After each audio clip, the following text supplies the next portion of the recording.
If you're a fan of the musical Hamilton, you'll recognize this line, which, at the risk of subjecting you to my singing, I'll share with you now.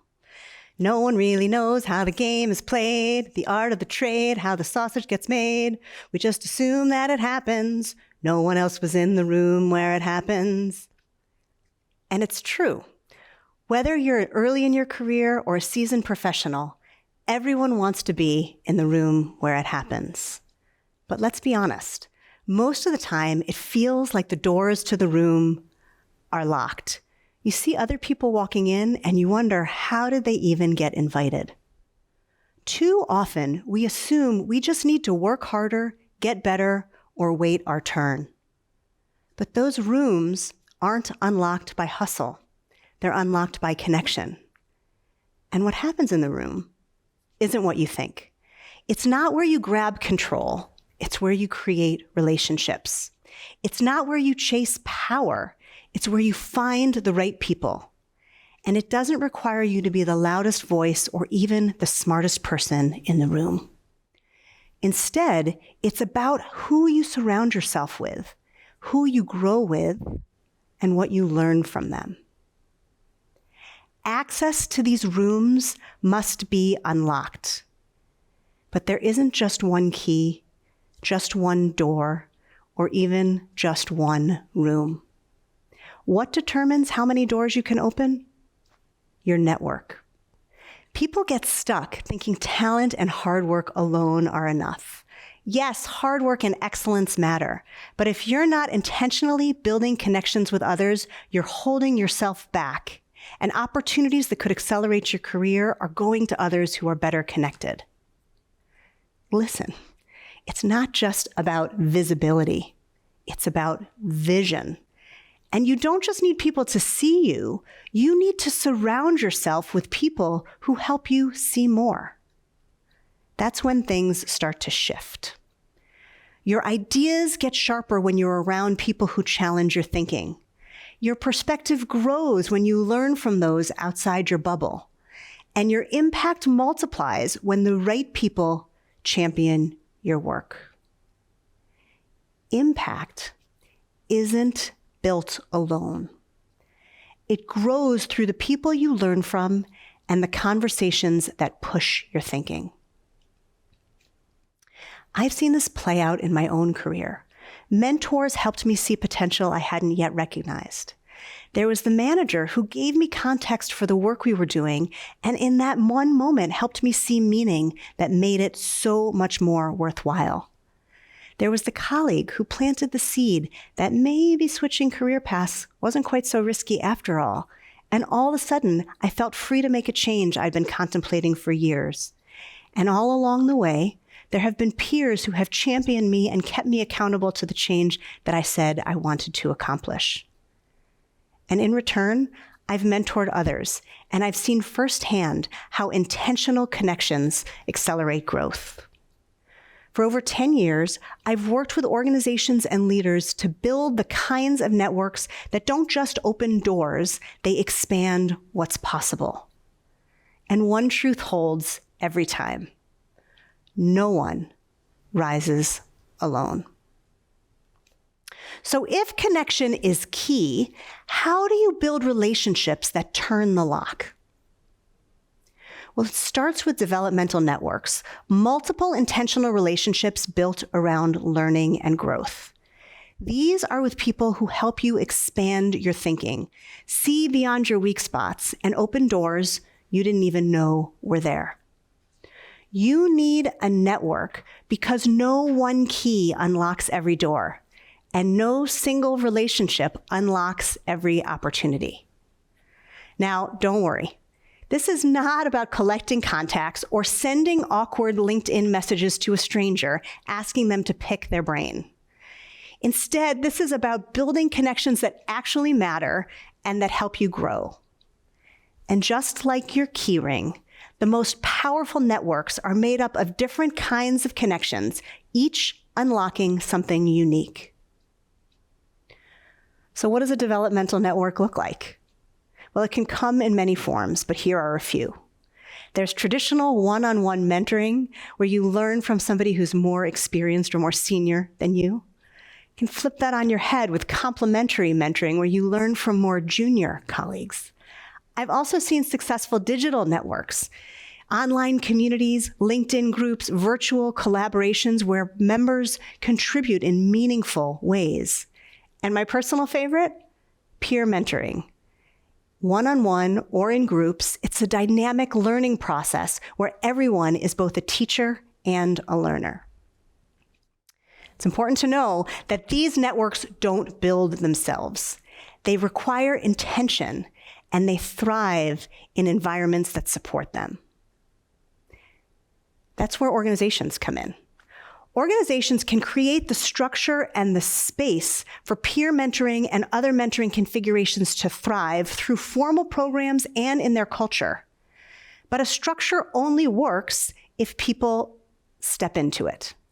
The most effective networks are supported by organizational action, but they come to life when individuals also take ownership, intentionally seeking people who challenge and expand their thinking. Because the right connections don't just open doors, they help you recognize doors you didn't even know were there.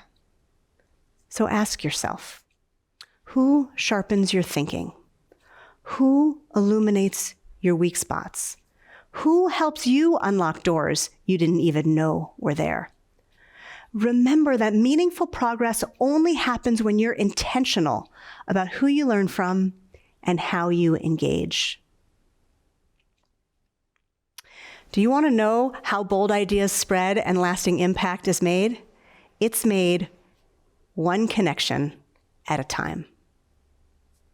You know, we like to tell stories of lone geniuses, the visionary leader, the self-made innovator, the overnight success, but these are just myths. No one makes a big impact alone. Real impact is made when you connect across unexpected places, because although one key doesn't open every door, the right network gives you access to many keys. Let's look at a few examples. Take Beyoncé. She didn't just wake up one day and say, let's make a country album. Instead, she studied the roots of country music and built relationships with country legends and rising stars, using her 2024 Grammy-winning album, Cowboy Carter, to highlight the deep roots and the bright future for Black artists in country.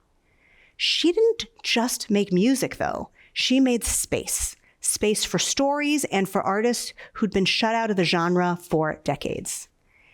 And if you think that was easy, just because she's Beyoncé, think again. She had to navigate an entire industry with its own locked doors. But she built the right network, and now she's redefining what country music looks like. Our next example comes from a very different era, but with the same need for bold connection. Let's talk about what Katharine Graham did with the Washington Post. Before taking the helm of the Post, Katharine Graham wasn't seen as a leader. She was the publisher's wife, a Washington socialite expected to stay behind the scenes. But when her husband died unexpectedly, she found herself at the helm of a struggling newspaper in an industry dominated by men who doubted her. She didn't have a roadmap, but she knew what she needed, a network. And she built it with Ben Bradley for journalistic leadership and Warren Buffett for business strategy and financial advice, and great legal and political minds that helped her navigate the high-stakes battles ahead. And with that network in place, she led the Post through the Pentagon Papers and the Watergate scandal, transforming it into a global force, and all along redefining what it looked like for women's leadership in media. How about a third example from a very different place? Because even animated fish don't swim alone. In Pixar's 2003 film, Finding Nemo, it wasn't just animation that made it a success. It was collaboration. Pixar didn't just say, let's make a movie about a lost fish. Instead, they collaborated with marine biologists and oceanographers and behavioral experts to make that underwater world come alive. And now, no one watches that film and questions whether fish should sound like Ellen DeGeneres. That underwater world felt real because it was based on real science and real collaboration. And truth be told, Hamilton itself proves the point. Lin-Manuel Miranda didn't build the room where it happens alone. He did so with the right people around him, historians, performers, musicians from all different areas to help him build the cultural phenomenon that so many of us have come to know and love. The point is that none of these successes happened in isolation. They were all the results of networks that expanded what was possible. Now, knowing the value of connection is one thing. Using it is another. That's where intention must turn into action. We need the keys, but it's not about collecting them. It's about using them. And here's the wild part. Most of us don't even realize the keys that we're already carrying, the insights, the relationships, the experiences we've had. We're just more accustomed to pocketing them than we are to putting them to use. Let's change that and start sharing what we've got. The best way to use the keys we hold is to build connections that unlock learning, growth, and impact for you and for the people around you. So whether you're building a network for yourself or helping others to do the same, here are 3 ways that this can take root. First, curate diverse perspectives. Be intentional about who you learn from. Seek out voices and experiences that are different from your own, especially those that push your thinking. Number 2, connect and synthesize insights. Don't just collect knowledge, connect the dots. Look for patterns between people, ideas, and industries that aren't usually at the same table and bring them together. And third, apply, share, and expand your knowledge. Don't keep what you've learned to yourself. There's plenty of room in the room where it happens. Use your knowledge, share it, pass it on. That's how your insight becomes someone else's breakthrough. This is something all of us can act on, starting right now. We can form learning relationships with peers, mentors, leaders, and colleagues, one-on-one and in groups, to actively propel ourselves forward. And when organizations commit to this kind of growth too, it doesn't just support individuals, it transforms the culture. Because here's the hard truth for organizations. Unless they create pathways for their people to connect or grow, they're encouraging people to leave to find it somewhere else. Instead, what they can do is amplify individual action by building diverse teams, designing for cross-functional collaborations, and prioritizing peer and other kinds of mentoring. And if they do that, they'll create a culture where learning flows in all directions, at all levels, every day. Maybe being in the room isn't the final goal at all. Instead, the goal is being connected to the people who will challenge us, champion us, and push us to see more. Because the biggest impact doesn't happen just by collecting keys. It happens through shared learning, when we turn the keys, when we open doors, and when we hand those keys to others. That's how we don't merely get in the room where it happens. It's how we start building the networks that open doors for ourselves and for everyone we bring with us. And that's the kind of impact that changes everything. Thank you.